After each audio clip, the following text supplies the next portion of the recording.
성도 안에 하나님이 사랑하는 청년 이야기.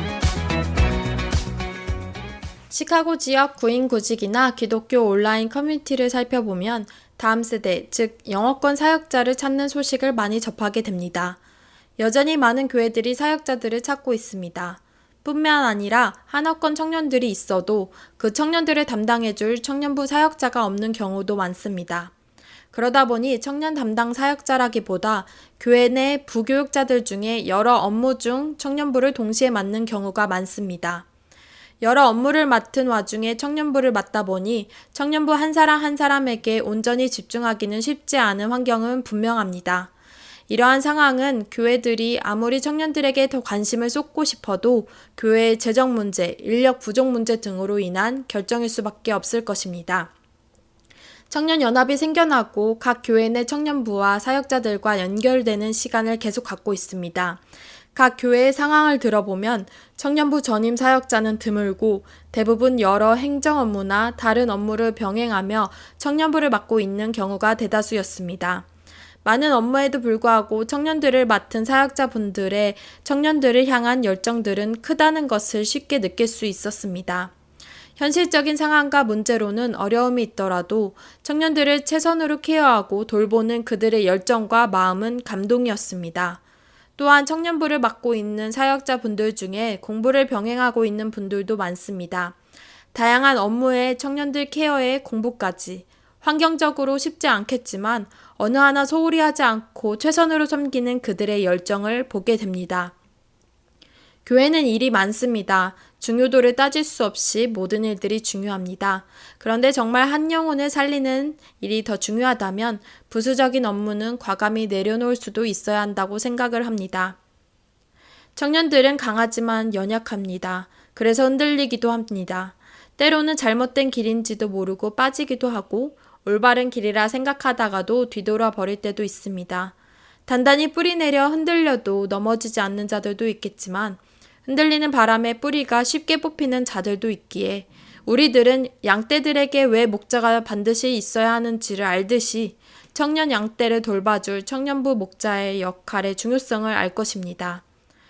만약 그 목자가 너무 바빠서 양떼 보기를 소홀히 할 수밖에 없는 상황이라면 이탈하는 양이나 병든 양을 재빨리 발견하기도 어렵습니다. 또 이탈한 양들이 다시 돌아오는 것도 쉽지 않습니다. 그렇게 많은 업무를 맡고 있는 사역자가 청년 사역을 동시에 맡고 있다면 다음 세대의 특성을 잘 파악하면서 다음 세대를 교회에 맡겨주신 하나님의 뜻이 무엇인지 더 깊이 살펴보고 구하며 업무 방향의 초점을 설정해 나가는 게 중요하다는 생각이 듭니다. 제가 미국에 처음 와 지금까지 같은 교회를 섬기고 있는데요. 당시에는 영어권과 한어권 청년부 인원이 많지 않아 두 그룹을 각각 동시에 맡아주시는 청년 담당 사역자분이 계셨습니다. 영어권 예배를 마치시고 목사님은 한어권 예배에 참석했던 청년들의 청년부 모임을 이어서 섬기셨습니다. 인원수를 떠나 두 그룹을 동시에 맡는다는 게 쉽지 않으니 작은 교회로서 인력이 부족하지만 교회 내 행정이나 다른 업무는 전혀 맡기지 않으셨습니다. 당시 담임 목사님은 본인이 프로그램을 직접 배워 매주 주보와 PPT를 제작하며 행정 업무를 있어서 부담을 주지 않으셨던 모습이 기억이 납니다. 청년부 목사님은 임시이동으로 한국에 가셨지만 당시 온전히 두 그룹의 청년들에게 오로지 집중할 수 있는 사역을 하셨고 온 마음을 다해 섬기셨던 목사님을 잊지 않고 감사히 생각하는 청년들이 많았고 졸업 후 한국에 간 청년들은 목사님을 찾아뵈며 계속적으로 아름다운 만남이 이어져 가고 있습니다.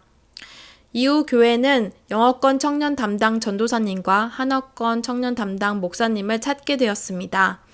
청년부 담당 목사님은 풀타임 사역자는 아니었지만 공부를 하며 어린 자녀를 둔 목사님 가정이었기에 교회는 방학 때마다 한국에 다녀오시도록 배려하고 새벽 예배, 금요 예배, 행정 등 어떠한 부분에서 일을 도맡아 업무를 부담하게 하지 않고 오로지 청년부에 집중하게 하셨습니다.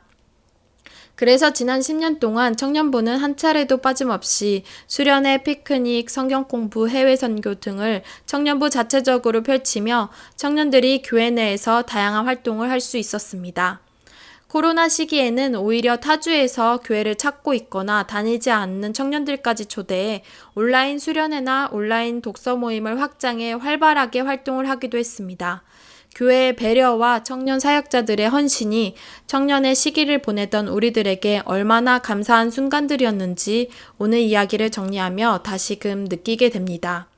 주님을 더 알아가면 알아갈수록 보여지거나 경험하는 것을 뛰어넘는, 어쩌면 상상도 하기 어려운 그 순간에는 다 이해하지 못할 일들이지만 완벽한 주님의 계획을 경험하게 됩니다.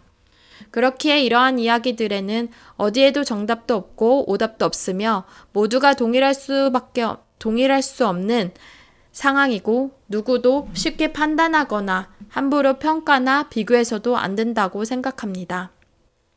다만 각 교회의 사정을 다 알 수 없고 다 이야기할 순 없더라도 청년이나 다음 세대 사역을 병행해 맡고 있는 부교육자들이 필요한 게 무엇일까 교회들이 고민해 주는 것도 중요한 점이라고 생각이 듭니다.